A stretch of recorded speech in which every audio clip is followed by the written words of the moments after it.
അല്ല പാമ്പും ചേമ്പും പഴുതാരയും അങ്ങനെയുള്ള ക്ഷുദ്രജീവികളൊക്കെ ഇതിൻ്റെ അകത്തൊക്കെ ഇഷ്ടം പോലെ ഉണ്ടാവും കേട്ടോ. ഇതാണ് ഞാൻ അവിടുന്ന് കാണിച്ച ഒരു പാറക്കുളം കണ്ടോ. 82 പേരോളം വരും തലമുറകളായിട്ട് പിന്നെ അവകാശികൾ. പഴയ സ്വത്തുക്കളൊക്കെ ആകുമ്പോഴത്തേക്ക് അതിന് അവകാശികളൊക്കെ വരും. മക്കളും പഴക്കം അറിയാമോ? എത്ര വർഷം പഴക്കമുണ്ടോ? ഇത് എത്ര ദൂരം ഉണ്ട് ചേട്ടാ? ഇത് കുറെ കറങ്ങാൻ ആൾക്കാർ പറയുന്ന അനുസരിച്ച് നമ്മൾ മണിക്കൂറിനാണ് പറയുന്നത്. എങ്ങനെ റേറ്റ് ഒക്കെ എങ്ങനെ? മണിക്കൂറിന് ഞാനിപ്പോൾ ഉള്ളത് കോട്ടയം ജില്ലയിലെ കൊല്ലാട് എന്ന് പറയുന്ന അതിമനോഹരമായിട്ടുള്ള ഗ്രാമത്തിലാണ് കേട്ടോ. ഈ ഗ്രാമത്തിൻ്റെ ഒരു പ്രധാനപ്പെട്ട കാഴ്ച എന്ന് പറയുന്നത് സീസൺ ആയിക്കഴിഞ്ഞാൽ ഇവിടുത്തെ ആമ്പൽപ്പാടങ്ങളാണ്. അപ്പോൾ കോട്ടയം ജില്ലയിൽ തന്നെ മലരിക്കലിലെ ആമ്പൽപ്പാടങ്ങളെക്കുറിച്ചായിരിക്കും ഏറ്റവും കൂടുതൽ കേട്ടിട്ടുണ്ടാവും നമ്മൾ, അല്ലേ? പക്ഷേ മലരിക്കലിനേക്കാളൊക്കെ മുൻപ് ആമ്പൽ പൂത്തു തുടങ്ങുന്നത് ഈ കൊല്ലാടിലാണെന്നാണ് പറയുന്നത്. അപ്പോൾ ഇങ്ങനെ നോക്കിയാൽ നമുക്ക് കാണാം കേട്ടോ, കണ്ണെത്താ ദൂരത്ത് ഇങ്ങനെ ആമ്പൽപ്പാടം ഇങ്ങനെ പരന്ന് കിടക്കുന്നത്. ആദ്യമേ തന്നെ നമ്മൾ വള്ളത്തെ കയറാൻ പോകട്ടെ, കാരണം സൂര്യൻ ഉദിച്ചു കഴിഞ്ഞാൽ ഇത് വാടിപ്പോകുമെന്ന് പറഞ്ഞല്ലേ? എത്ര മണി വരെ? 11 മണി വരെ ഉള്ളൂ അല്ലേ? ഓക്കെ, അതെ അല്ലേ? അതുകൊണ്ട് അധികം താമസിക്കാതെ തന്നെ വള്ളത്തിലേക്ക് കയറിയേക്കാം. അപ്പോൾ നമ്മുടെ യാത്ര തുടങ്ങുക കേട്ടോ. ഇത് എത്ര ദൂരം ഉണ്ട് ചേട്ടാ? ഇത് കുറെ കറങ്ങാൻ ആൾക്കാർ പറയുന്ന അനുസരിച്ച് നമ്മൾ മണിക്കൂറിനാണ് പറയുന്നത്. എങ്ങനെ റേറ്റ് ഒക്കെ എങ്ങനെ? മണിക്കൂറിന് 1000 രൂപ. 1000 രൂപ മണിക്കൂറിന് 1000 രൂപ. എത്ര പേരുണ്ടെങ്കിലും മണിക്കൂറിന് 1000 രൂപ. സാറിന് പോണ പോലെ ഒരാൾക്കല്ല മിനിമം 300 രൂപ മേടിക്കും ഒരാളുള്ളെങ്കിൽ. 3 പേര് കൂടുതലുണ്ടെങ്കിൽ ആൾക്ക് 100 രൂപ വെച്ച് എണ്ണം മേടിക്കും. 100 രൂപയ്ക്ക് എത്ര സമയമുണ്ട്? ഒരു അരമണിക്കൂറോളം പോയിട്ട് വരും. 300 മിനിമം 300 രൂപ. ഒരാളുള്ളതിലും 3 പേരുള്ളതിലും 3 പേര് മേളിൽ കൂടുതൽ ആൾക്കാരുണ്ടെങ്കിൽ ആൾക്ക് 100 വെച്ച് കൂട്ടും. മനസ്സിലായി. അങ്ങനെ നമ്മളൊരു ഗ്രൂപ്പായിട്ട് വരുവാണെന്നുണ്ടല്ലോ. ഗ്രൂപ്പായിട്ട് നമ്മൾ 6 പേരെ ഇപ്പൊ 7 പേരെ കൊണ്ടുപോകത്തുള്ളൂ. വെള്ളം ഇപ്പം വെള്ളം കൂടുതൽ ആൾക്കാരുടെ സുരക്ഷിത വേണ്ടേ. നമ്മൾ ഇവിടെ ഉള്ളവരൊക്കെ 10-12 പേര് കയറുന്നത്. വരുന്നവർക്ക് നീന്തോ അല്ലാത്തൊന്നും അറിയത്തില്ലല്ലോ. ഇതിന് ഒത്തിരി ആഴമുണ്ടോ? ഇല്ല, അരേറ്റം വെള്ളമുള്ളൂ. ഓ, അത്രേ ഉള്ളൂ അല്ലേ? ഇത് കണ്ടല്ലേ കൃഷി ചെയ്യുന്ന കണ്ടല്ലേ. ഈ കൃഷി എന്ന് പറഞ്ഞാൽ ഇപ്പം കൃഷി ഇവിടെ എത്ര വെള്ളം ഉണ്ട് മൊത്തം? ഇവിടെ 10-11 വെള്ളമുണ്ട്. അതെ. ഇപ്പൊ തിരക്കില്ല, തിരക്കായി വരുന്ന ആൾക്കാരെ ചിങ്ങം വന്നു കഴിഞ്ഞാൽ നല്ല തിരക്കായിരിക്കും. ചിങ്ങം വന്നു കഴിഞ്ഞാൽ ഇവിടെ ഷൂട്ടും കാര്യങ്ങളും എല്ലാം നല്ല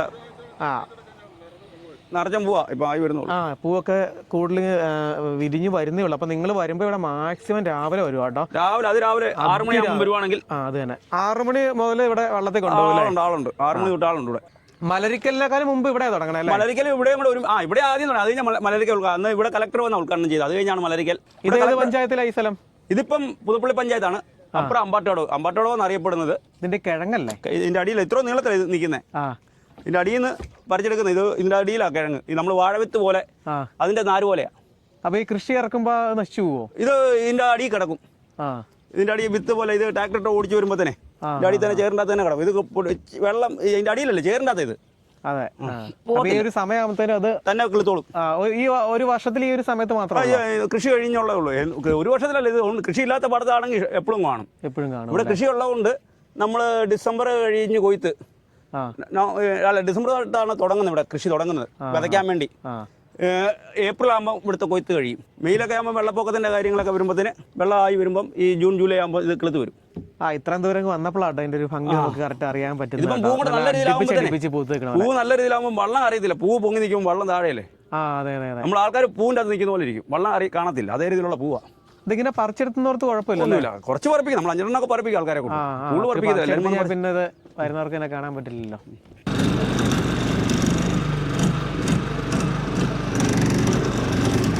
വെയിലായി തുടങ്ങി കേട്ടോ. ഇനി അധികം സമയം കൊണ്ട് 10-11 മണി വരെ അങ്ങേറ്റം 11 മണി വരെ മാക്സിമം. അപ്പൊ അതിന് മുന്നേ എല്ലാരും വരും കേട്ടോ. അത് ഇതിങ്ങനെ കൂമ്പിക്കഴിഞ്ഞാൽ പിന്നെ കാണാൻ ഭംഗി ഉണ്ടാവില്ല. അപ്പൊ ഇവിടെ അടുത്തൊരു ഫേമസ് ആയിട്ടുള്ള ഒരു അമ്പലം ഉണ്ട്. എന്താ? പനച്ചിക്കാട് ദക്ഷിണ മൂകാംബിക എന്നറിയപ്പെടുന്ന ഒരു ക്ഷേത്രമുണ്ട്, പനച്ചിക്കാട്. അതുപോലെ തന്നെ പുതുപ്പള്ളി ഇവിടെ അടുത്തല്ലേ? പുതുപ്പള്ളി പള്ളിയൊക്കെ ഇവിടുന്ന് ഒരു 2 കിലോമീറ്റർ 1.5 കിലോമീറ്റർ ഉള്ളൂ. 1.5 കിലോമീറ്റർ ദൂരം ഉള്ളൂ കേട്ടോ. അരമണിക്കൂറത്തെ റൈഡാണ് ഞാനിപ്പോൾ എടുത്തത്. അതിൽ എനിക്ക് വന്നത് 300 രൂപ. ഒരാൾക്ക് 300 രൂപ. ആ 300 രൂപയ്ക്ക് 3 പേര് വരെ കൊണ്ടുപോകും കേട്ടോ. അപ്പോൾ 100 വെച്ച് ഒരാളുടെ നിന്നാകുള്ളൂ. ഇനിയിപ്പോൾ 4ാമത് ഒരാളുണ്ടെങ്കിൽ വീണ്ടും അഡീഷണൽ 100 രൂപ. അതങ്ങനെ 100 വെച്ച് കൂടിക്കൊണ്ടിരിക്കും. അതാണ് അരമണിക്കൂർ. അപ്പോൾ 1 മണിക്കൂർ ഇപ്പോൾ വീഡിയോ എടുക്കാനായിട്ട് 1 മണിക്കൂറൊന്നും ചുറ്റിക്കറങ്ങേണ്ട ആവശ്യമില്ല എന്നോർത്താണ് ഞാൻ പിന്നെ ഒറ്റയ്ക്കല്ല 1000 രൂപ കൊടുക്കേണ്ട ആവശ്യമില്ല അത്രയും സമയത്തേക്ക് വേണ്ടിയിട്ട്. അതുകൊണ്ട് 300 റൈഡ് എടുത്തുള്ളൂ. അരമണിക്കൂർ എടുത്ത് പരിപാടി തീർന്നു കേട്ടോ. 1 മണിക്കൂറാണ് അത്യാവശ്യം കുറേ ഏരിയയിലേക്ക് പുള്ളി കൊണ്ടുപോകുന്ന പറഞ്ഞത്. അപ്പോൾ ഇത് ഇവിടെ എന്തോ ഒരു സംഗതി ഉണ്ടാക്കി വെച്ചിട്ടുണ്ടേ. ഇതെന്താ ഏട്ടാ ഇത്? വെറുതെ ഉണ്ടാക്കി വെച്ചേക്കാണോ? കാറ്റാടി കേട്ടോ. ഇങ്ങനെ കാറ്റ് വരുമ്പോൾ ഇങ്ങനെ കറങ്ങുന്ന കണ്ടോ.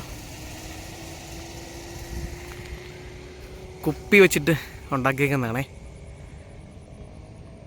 ഇവിടെ ഊഞ്ഞാലൊക്കെ ഉണ്ട് കേട്ടോ ഈ വഴി സൈഡിൽ തന്നെ. ചേട്ടാ ഈ സ്ഥലത്തിന്റെ പേര് കൊല്ലാടെന്നാണ് കറക്റ്റ് ഈ അമ്പലപ്പാടുള്ളേ? ആ ആ ഇതേതാ? അമ്പാട്ടുകടവ്. ആ ആ പനച്ചിക്കാട് അമ്പാട്ടുകടവ് എന്നാണ് കറക്റ്റ് ഈ സ്ഥലത്തിന്റെ പേര്. കൊല്ലാടെന്ന് ഇങ്ങനെ പൊതുവെ പറയുന്ന അല്ലേ? ആ കൊല്ലാട് അടുത്ത് സ്ഥിതി ചെയ്യുന്ന സ്ഥലമാണ് അമ്പാട്ടുകടവ് എന്നാണ് ഈ സ്പോട്ടിന്റെ പേര്. അപ്പോൾ ഇതിന്റെ ലൊക്കേഷനൊക്കെ ഉണ്ട്. ഇത് ഞാൻ വന്നത് കോട്ടയത്ത് നിന്ന് നമ്മുടെ കോട്ടയം ചങ്ങനാശ്ശേരി റൂട്ടിൽ വന്നിട്ട് കോട്ടയം ടൗണിൽ നിന്ന് ഒരു 2 കിലോമീറ്റർ കഴിയുമ്പോൾ ഒരു ജംഗ്ഷൻ ഉണ്ട്. അവിടുന്ന് പുതുപ്പള്ളി റൂട്ടിൽ കയറിയാണ് വന്നത്. എന്തോ കടുവാക്കുളം വഴിയാണ് ഞാൻ വന്നത്. എൻ്റെ ലൊക്കേഷനൊക്കെ ഉണ്ട്, ഞാൻ കൊടുത്തേക്കാം. നിങ്ങളൊന്നും അറിയേണ്ട ആവശ്യമില്ല, നേരെ ആ ലൊക്കേഷൻ പിടിച്ചിങ്ങ് വന്നാൽ മതി കേട്ടോ. കാരണം പല സ്ഥലത്തുനിന്ന് വരുന്നവരൊക്കെ ആയിരിക്കും, അതുകൊണ്ട് ഞാൻ ഇന്ന സ്ഥലം എന്ന് പറയുന്നതിൽ കാര്യമില്ല. അതുകൊണ്ട് ലൊക്കേഷൻ ഡീറ്റെയിൽസ് കാര്യങ്ങളെല്ലാം ഞാൻ കൊടുത്തേക്കാം വീഡിയോയുടെ ഡിസ്ക്രിപ്ഷനിൽ.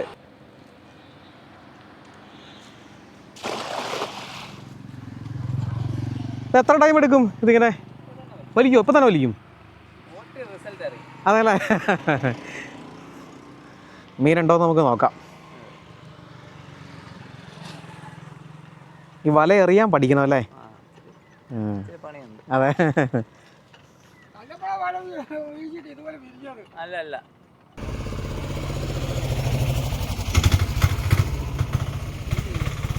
ഇല്ല അല്ലേ?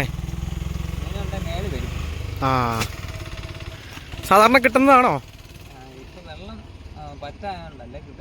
ആ ഇതായിട്ട് ഇവിടുത്തെ ക്ഷേത്രം, പനച്ചിക്കാട് ദക്ഷിണ മൂകാംബിക ക്ഷേത്രം. ഇത് വളരെ ഫേമസ് ആയിട്ടുള്ള ക്ഷേത്രമാണ് കോട്ടയം ജില്ലയിൽ തന്നെ. ഇതിൻ്റെ അകത്താണ് ക്ഷേത്രം വരുന്നത്. ഇതിൻ്റെ ദർശനം കിഴക്കോട്ടാണേ. ഇത് കിഴക്കേ നടയാണ്.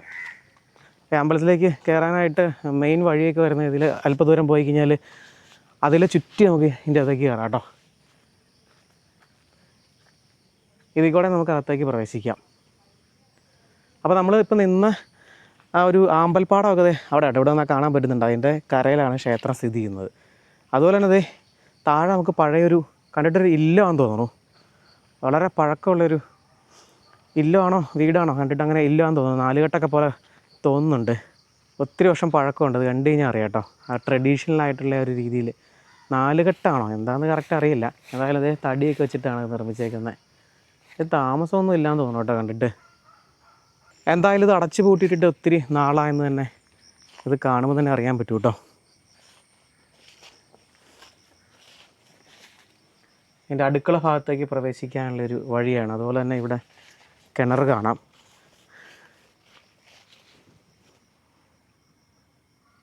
കിണറിൽ നിന്ന് വെള്ളം കോരാനായിട്ട് അടുക്കളയിൽ നിന്ന് തന്നെ ഇത് കണ്ടോ, പണ്ട് ഇല്ലങ്ങളിലൊക്കെ ഉള്ള പോലെ തന്നെ ഒരു കപ്പിയൊക്കെ തടി കൊണ്ട് നിർമ്മിച്ചേക്കുന്നത്. മൊത്തം തടിയും ഓടൊക്കെ വെച്ചിട്ടാണ് നിർമ്മിച്ചേക്കുന്നത്. അതിന് സമീപത്തായിട്ട് ഇവിടെ വലിയൊരു കുളം കാണാം. അത് ഈ ക്ഷേത്രത്തിൻ്റെ കുളമാണ്, അത് ഇല്ലായിട്ട് ബന്ധപ്പെട്ടാണെന്നൊന്നും അറിയില്ല. അതിന് സമീപമാണ് ആമ്പൽപ്പാടം ഉള്ളത്. നമ്മളിപ്പോൾ അവിടെയാണ് നിന്ന് കേട്ടോ. അപ്പോൾ ഈ ക്ഷേത്രത്തിൻ്റെ ഇവിടെ ഏറ്റവും പ്രധാനപ്പെട്ട ഇവിടെ ഉത്സവമുണ്ട്. അതുപോലെ തന്നെ വിദ്യാരംഭമാണ് ഇവിടെ. വിദ്യാരംഭം ഇവിടെ ഭയങ്കര പേര് കേട്ടോ. ഇത് പനച്ചിക്കാട് മഹാവിഷ്ണു ക്ഷേത്രം. ഇത് പുരാതന കാലം മുതൽ ഉണ്ടായിരുന്ന ഒരു ക്ഷേത്രമാണ്. ഇവിടുത്തെ തിരുമേനിക്ക് മക്കളില്ലായിരുന്നു. പുള്ളി ഇവിടുന്ന് മൂകാംബികയിൽ പോയി അവിടെ പോയി തപസ്സിരുന്നു കുട്ടികളുണ്ടാകാനായിട്ട്. അവിടെ ചെന്ന് ഇങ്ങനെ തപസ്സിരുന്ന വഴിക്ക് അവിടുന്ന് പുള്ളിക്കൊരു വെളിപാടുണ്ടാകുക, നീ വീട്ടിൽ പൊക്കൂ, വീട്ടിൽ നിൻ്റെ ഇല്ലത്ത് ചെല്ലുമ്പോഴത്തേക്ക് നിനക്കൊരു കുട്ടി ഉണ്ടായിക്കോളും എന്ന് പറഞ്ഞ് പുള്ളിയെ അവിടുന്ന് പറഞ്ഞ് ഇങ്ങോട്ട് വിടുക. പുള്ളി ഇവിടെ വന്ന് അതായത് ഈ ക്ഷേത്രത്തിൽ കുളമുണ്ട്. ആ കുളത്തിൻ്റെ അടുത്ത് വന്നാണ് ഓലക്കുട അവിടെ കൊണ്ടുപോയി വെച്ചേച്ചിട്ട് ആ കുളത്തിലിറങ്ങി കുളിച്ച് കഴിഞ്ഞ് ഓലക്കുട എടുക്കാൻ നോക്കിയപ്പോൾ ആ ഓലക്കുട പോലുകയില്ല. അത് അവിടെ തന്നെ അങ്ങ് ഉറച്ചിരിക്കുക. അന്നേരം പുള്ളിക്ക് മനസ്സിലായി ഇത് ഏതോ ഇതുണ്ടെന്നുള്ളത്. അന്നേരം പുള്ളിക്കൊരു അശരീരി ഉണ്ടാവുകയാണ്, നിൻ്റെ കൂട്ടത്തിൽ ഞാൻ ഇവിടെയുണ്ട് എന്നൊരു അശരീരി ഉണ്ടായി. അങ്ങനെ പുള്ളി അവിടെ മൂകാംബിയായിട്ട് ഇവിടെ വന്ന് കുടികൊണ്ടു. മൂകാംബി എന്ന് സരസ്വതി ഇവിടെ വന്ന് കുടികൊണ്ടു. അങ്ങനെ അത് കഴിഞ്ഞിട്ട് പുള്ളി ഇവിടെ തൊഴിലും കഴിഞ്ഞ് ഇല്ലത്ത് ചെന്ന് കഴിഞ്ഞപ്പോഴത്തേക്ക് ഭാര്യ ഗർഭിണിയാണ്. മഹാവിഷ്ണു ക്ഷേത്രമായിരുന്നു. ആ ക്ഷേത്രത്തിലെ തിരുമേനിയാണ് മൂകാംബിയെ പോയി മക്കളില്ലാഞ്ഞിട്ട് മൂകാംബിയെ പോയി ഭജന ഇരുന്നത്. ആ എത്ര വർഷം പഴക്കമുണ്ട് അമ്പലത്തിന്? ഒന്നും പറയാനൊക്കെ ഒന്നുമില്ല. ചേട്ടൻ്റെ പേരെന്താ? എൻ്റെ പേര് രവി. ഇവിടെ അടുത്താണ് താമസം? അതെ, എനിക്ക് തൊട്ടടുത്ത് താമസം. അതെന്താ വീടാണോ? അതെ അതെ, ഒരു വാലിന്മാർ താമസിച്ചിട്ടുണ്ട് വീടാണ്. ഈ അമ്പലത്തിലെ കഴക്കാരായിരുന്നു അവർ. അമ്പലത്തിലെ മറ്റുള്ള കാര്യങ്ങൾ അടിച്ചു വരും അങ്ങനെയുള്ള ഇതെല്ലാവേ മാലകെട്ടുമൊക്കെ ഉണ്ടായിരുന്നു. അതിന് അവർക്ക് ഉണ്ടായിരുന്ന ഇല്ലാതെ താമസമുണ്ടോ? ആരുമില്ല, ആരും താമസമില്ല. അപ്പോൾ ഇതിന് ഒത്തിരി അവകാശികളുണ്ട്. ഈ വാര്യത്തിന് 1052 പേരോളം വരും തലമുറകളായിട്ട് ഇതിന് അവകാശികൾ. കാരണം ഇങ്ങനെ പല സ്വത്തുക്കളൊക്കെ ആകുമ്പോഴത്തേക്ക് അതിന് അവകാശികളൊക്കെ വരും, മക്കളും പഴക്കം അറിയാമോ എത്ര വർഷം പഴക്കമുണ്ടെന്ന്? ഇത് 200 വർഷത്തിൽ കൂടുതലെങ്കിലും വേണം. ഈ അമ്പലത്തിൽ തിരക്ക് ഏതൊക്കെ ദിവസമാണ്? അത് ബുധനാഴ്ചയാണ് വിദ്യാരംഭം കൂടുതലുള്ളത്. വിദ്യാരംഭമാണ് ഇവിടുത്തെ വിദ്യാരംഭമാണ്, സരസ്വതി നിറയിലെ വിദ്യാരംഭമാണ് ഇതിൻ്റെ പ്രധാനം. ഒക്ടോബറിൽ മഹാശിവ നവമി 10 ദിവസത്തെ ഉത്സവമാണ്. അമ്പൽപ്പാടം കാണുന്നപ്പോൾ ആ ചേട്ടൻ ഒരു പാറമടയുടെ കാര്യം പറഞ്ഞായിരുന്നു കേട്ടോ. ആ പാറമടയാണ് ഈ കാണുന്നത്. അമ്പൽപ്പാടം കാണാൻ നല്ല തിരക്ക് വരുന്ന സമയത്ത് വാഹനങ്ങളൊക്കെ അവിടെ പാർക്ക് ചെയ്യാൻ സ്ഥലമില്ല വരുമ്പോഴത്തേന് അവരിവിടെ ചെറിയ ഗ്രൗണ്ട് കേട്ടോ ഈ പാറമടയുടെ താഴെ കാണുന്നത്. അവിടെ ആ ഒരു സൗകര്യം ഒരുക്കി കൊടുക്കാറുണ്ടെന്നാണ് പറയുന്നത് കേട്ടോ. അങ്ങനെയാണ് ഞാൻ ഈ പാറമടയെക്കുറിച്ച് അറിയുന്നത്. വലിയ മടയൊന്നുമല്ല, എന്നാലും മൊത്തം പൊട്ടിച്ച് കഴിഞ്ഞേക്കുന്ന കേട്ടോ. അവിടെ പാറക്കുളമൊക്കെ കാണാം, ആ ഒരു ഭാഗത്ത് വെള്ളം കെട്ടി കിടക്കണം കേട്ടോ. അപ്പോൾ ഈ പാറമടയോട് ചേർന്ന് ഇങ്ങനെ ഒരു കെട്ടിടം കാണാം. എന്താണ് സംഭവം എന്നൊരു പിടുത്തം കിട്ടുന്നില്ല കേട്ടോ. എന്തായാലും അത് ഉപേക്ഷിച്ചിട്ടേക്കണതാണ്, മൊത്തം കാട് പിടിച്ച് കിടക്കുവാണേ. എന്തായാലും ഫാക്ടറിയോ അതോ ഈ പാറമടയായിട്ട് ബന്ധപ്പെട്ട എന്തെങ്കിലുമൊക്കെ ഒരു കെട്ടിടമാണോ അതോ ഗോഡൗൺ ആണോ ഇനിയിപ്പം ഓഡിറ്റോറിയം ആണോ അതിനെക്കുറിച്ചൊരു വലിയ ധാരണയൊന്നും ഇല്ല. എന്തായാലും ഇത് പൂട്ടിക്കിടക്കാൻ തുടങ്ങിയിട്ട് കുറേ ആയെന്ന് തന്നെ തോന്നുന്നു. എൻ്റെ അകത്തൊന്നും തന്നെ ഇല്ല കേട്ടോ. ഓഡിറ്റോറിയം പോലെയൊക്കെ തോന്നുന്നുണ്ട്, അതോ ഗോഡൗൺ ആണോ? എന്തായാലും ഈ പാറമടയുടെ കെട്ടിടമൊന്നും ആയിരിക്കില്ല കേട്ടോ. പാറമടയ്ക്ക് എന്തായാലും ഇങ്ങനെ ഒരു കെട്ടിടമൊക്കെ ഇവിടെ പണിത് വയ്ക്കേണ്ടതിൻ്റെ ആവശ്യമില്ലല്ലോ. മിക്കവാറും സ്റ്റോർ റൂം അങ്ങനെ എന്തെങ്കിലുമൊക്കെ ആയിരിക്കും. ഒരു ഐഡിയ കിട്ടുന്നില്ല. ഞാനിത് കണ്ടപ്പോൾ ജസ്റ്റ് ഒന്ന് കാണിച്ചെന്നുള്ളൂ. ഈ പാറമടയുടെ തൊട്ട് ചേർന്നാണേ. ഇതിങ്ങനെ അവിടെ നടക്കാട്ടോ ഇതിൻ്റെ മേളിക്കൂടെ, ഈ സ്ലാബിൻ്റെ മേളിക്കൂടെ. എൻ്റെ അമ്മേ, ഞാൻ താഴെ പോവും. ആ അമ്പലത്തിലേക്ക് കിടക്കുന്ന വഴിയാണേ. ഇവിടെയൊക്കെ ഇഷ്ടംപോലെ ആളുകൾ വരുന്ന കേട്ടോ. മൊത്തം എഴുത്തും കുത്തും ഭിത്തിയിൽ മദ്യക്കുപ്പികളും അങ്ങനെ ഉള്ളതെല്ലാം അതിൽ കിടക്കുന്നുണ്ട്. ഏരിയ മൊത്തം കാട് പിടിച്ച് കിടക്കുകയാണ്. അല്ല പാമ്പും ചേമ്പും പഴുതാരയും അങ്ങനെയുള്ള ക്ഷുദ്രജീവികളൊക്കെ അതിൻ്റെ അകത്തൊക്കെ ഇഷ്ടം പോലെ ഉണ്ടാവും കേട്ടോ. വലിയൊരു ഉടുമ്പിനെ ഞാനിപ്പോൾ കണ്ടു. ഞാനത് ക്യാമറ എടുത്തപ്പോഴത്തേനും ആൾ കാട്ടിലേക്ക് കയറി രക്ഷപ്പെട്ടു. മൊത്തം കാട് പിടിച്ച് കിടക്കുവാണ്. ഇതിൽ നടക്കുന്നത് ഭയങ്കര റിസ്ക് ആണേ. അതുകൊണ്ട് അത് ആ പാറമടയുടെ ഭാഗത്തേക്കാണ് ഈ വഴി ഞാൻ കിടക്കുന്നത്.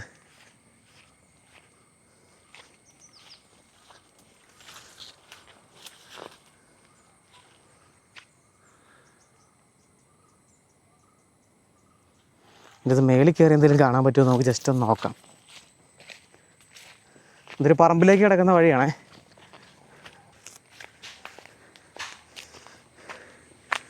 ഇതാണ് ഞാൻ അവിടുന്ന് കാണിച്ച ഒരു പാറക്കുളം കണ്ടോ.